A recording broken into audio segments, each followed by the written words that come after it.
Goeienaand aan al ons kykers. Die minister van Finansies, Tito Mboweni, lewer môre een van die belangrikste begrotingstoesprake nog.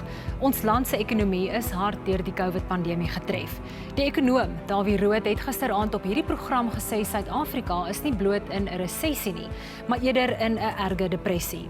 Ons begin met 'n verslag van Mia Spies. Sy het met ekonome gaan praat oor wat om te verwag.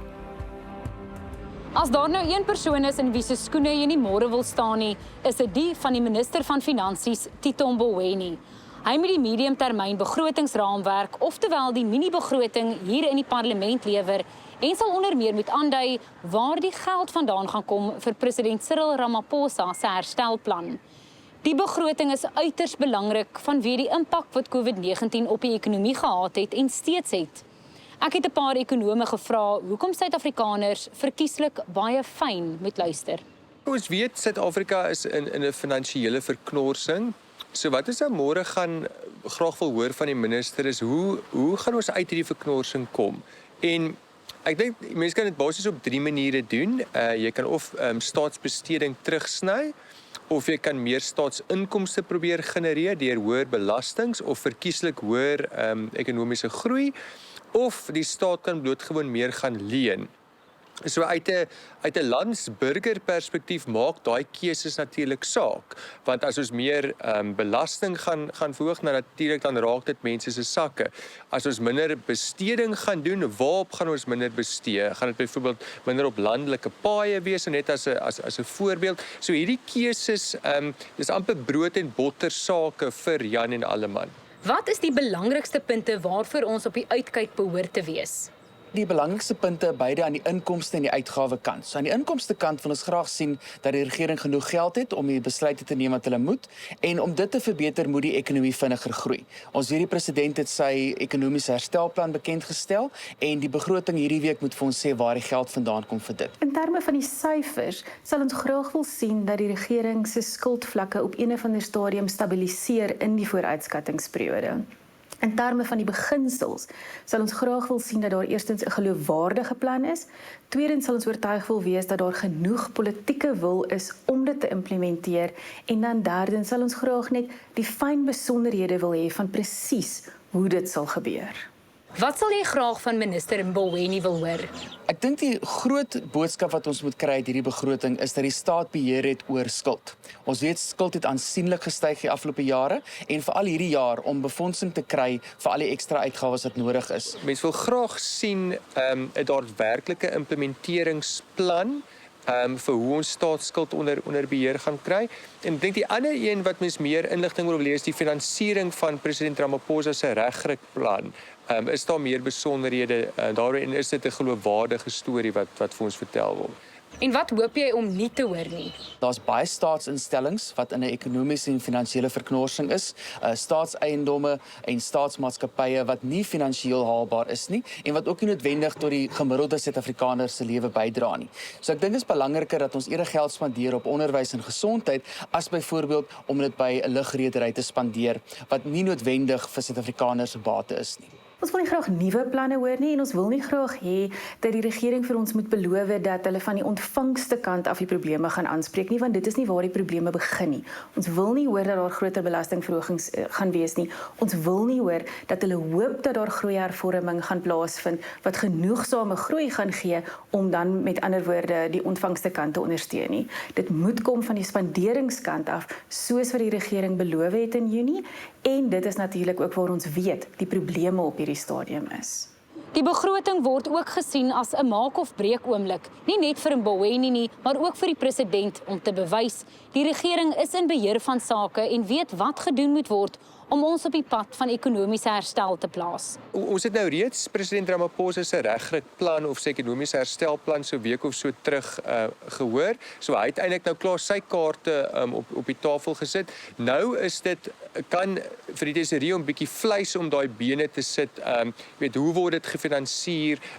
Kry ons bietjie meer besonderhede oor die implementering van daai plan. En in daai opsig is dit baie belangrik, want tot 'n groot mate, jy weet, die staat moet nou sy hand wys oor hoe hulle gaan help om ons uit hierdie ekonomiese afswaai te kry.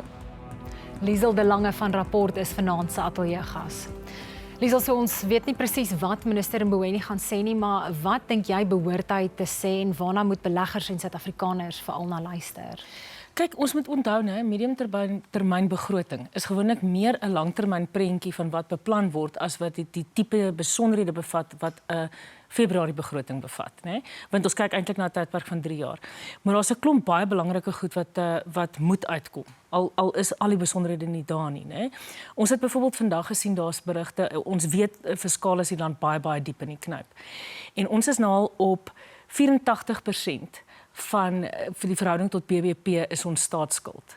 Nee, en dit is iets wat Tito Mboweni in Junie het ons gepraat van dat ons daai vlakke eers in oor 2 of 3 jaar gaan bereik. So ons is baie vinniger op pad na daai situasie toe. En vir 'n gewone ontleikende land behoort dit by 60% te wees. So ons sit daarmee en ons weet hier kom 'n enorme begrotingstekort. Daar's baie syfers beskikbaar, maar mens kyk omtrent na 800 miljard rand wat ons tekort gaan skiet. So die groot vraag is hoe en waar gaan ons die president se herstelplan finansier en waar gaan ons geld spaar? Ja, Bloomberg peiling het gesê dat ons begrotingstekort die grootste gaan wees sedert 1914. As ons nou kyk na die staat se skuldvlakke, daar's diegene wat sê ja, die regering moet minder bestee, maar ons kom nou uit die COVID-19 pandemie en die inperking en miskien moet die regering nou juis geld bestee om die ekonomie weer aan die gang te kry. Kyk, maar ons moet die geld tog slimmer bestee. Ek dink een van ons groot probleme is ook dikwels dat ons nie ons geld slim genoeg bestee nie en dat daar byvoorbeeld gekyk word na die regering wat nou moet werk skep eerder as wat die regering kyk na maniere om die omstandighede aan te pas dat die privaat sektor meer werk kan skep. So dis van daai kritiek wat ons kry, is dat die regering te veel beheer self probeer neem en dat ons besteding net nie altyd sin maak nie. En ongelukkig ons het baie goeie planne, die probleem is ons implementeer dit dikwels nie. Ja, ek bedoel daar's ander ekonome wat sê die enigste manier om ons uit hierdie krisis te kry is ekonomiese groei. Dink jy die regering doen genoeg om ekonomiese groei te bevorder, om 'n klimaat te skep waar beleggers vertroue het om hulle geld hier te kom sit? Jy sien, ons probleem is beleidssekerheid. Ek meen dis 'n ou probleem in Suid-Afrika dat ons nooit heeltemal seker is wat volgende gaan gebeur nie. Daar is daarom nou beweging wat grondhervorming aanbetref. Daar's die nuwe wetsontwerp teer wat tog lyk asof daar die groot angste rondom grondhervorming en onteiening sonder vergoeding nie heeltemal gaan waar word nie, so dit help. Maar ons ongelukkig is maar nog steeds gereelde beleidsonsekerheid want jy het ook die party wat nie altyd uit dieselfde mond as die regering praat nie. So dit is 'n probleem en ons beloftes wat ons al lankal maak wat ons net nie by uitkom nie. Soos byvoorbeeld daar's baie ekonome en goed wat vir jou sê ons moet kyk na arbeidswetgewing en so aan, nie om arbeid uit te buit nie, dis die laaste ding wat ons wil doen, maar om tog na maniere te kyk dat die privaat sektor meer werk kan skep. En die enigste manier wat hulle dit gaan regkry is dit makliker is om mense aan te stel en makliker is om mense weer te laat gaan. 'n Groot kwessie is die sukkelende staatsondernemings. Ook natuurlik, dink jy daar's enigstens ruimte vir 'n reddingsboei vir die SAL? Kyk, die ironie van die saak is toe daai reddingsboei van 10,5 miljard nou, weet jy, in middel van die jaar vasgestel is, was die prentjie nog meer rooskleurig as wat dit nou is. Ons is nou al dieper in die moeilikheid. Die internasionale lugvaartowerhede het gesê waar hulle eers gedink het ons gaan by 60% van vlugte uitkom of liewer van vraag na vlugte uitkom 60% nou teenoor laas jaar, teenoor 2019, het hulle nou gesê dit gaan by 30% uitkom. So dit is al klaar baie swakker posisie as wat ons in Julie daai besluite opgeneem het. Die ander probleem is dat so daai geld gaan nie noodwendig genoeg wees nie. Nee, daai geld gaan nie genoeg wees nie. Want daar was ook die verwagting dat die lugvaartbedryf sal herstel vroeg in die nuwe jaar. Nou ons kyk, ons sien hoe lyk die inperkings en so aan op ander plekke. Ons weet dat daai vraag gaan nie baie vinnig herstel nie, dit gaan langer vat inteendeel.